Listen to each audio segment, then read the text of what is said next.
Hey my friends, how are you? Let's get more news from Dallas Cowboys, but before that, don't forget to subscribe to the channel and leave your like. Cowboys receive surprising news regarding All-Pro Zack Martin. As we are now a week away from the Cowboys returning to training camp, and all had been quiet on the Arlington front. I recently wrote about how the lull of the offseason in July is deafening, and we desperately needed some Cowboys football to break the silence. Well, I got my wish. Just not at all what I wanted to hear. As reported by ESPN NFL insider Adam Schefter, Dallas Cowboys All-Pro Zack Martin is considering not reporting to training camp. Martin is reportedly unhappy with his contract and the Cowboys' lack of interest in restructuring it to match his on-the-field value. He believes he is woefully underpaid relative to the market. The six-time All-Pro is currently playing on a 6-year $84 million contract that he signed in 2018.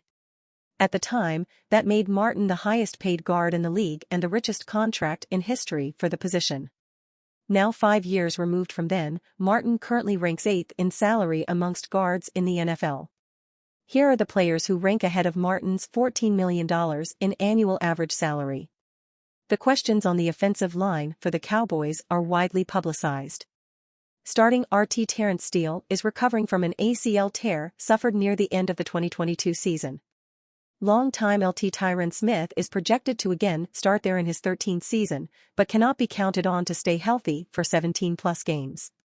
Second-year player Tyler Smith is locked in at left guard, but that is contingent on Tyron's health. Should Tyron go down, the natural move would be for Tyler to kick out to left tackle just like he was forced to do as a rookie. In that scenario, there is a Texas-sized hole at left guard. There are players who have been rotating in there throughout all off-season activities, but not one of them has stood out to cement themselves as a starter. Matt Farniok, Matt Waletzko, and newly signed veteran Chuma Edoga have been the main three players considered for the starting left guard job. The one sure thing we have been able to count on from the offensive line this offseason is that we don't have to worry at all about right guard. A Martin contract dispute changes that narrative. This is honestly the only question that came to my mind immediately after the Schefter tweet came across my feed. Of all the players I expected to hold out from team activities for a new contract, Zack Martin was the absolute last one on my list. The president has always been a quiet guy who just goes out and does his job. And you fan, what do you think of the Zack Martin? Leave your opinion in the comments.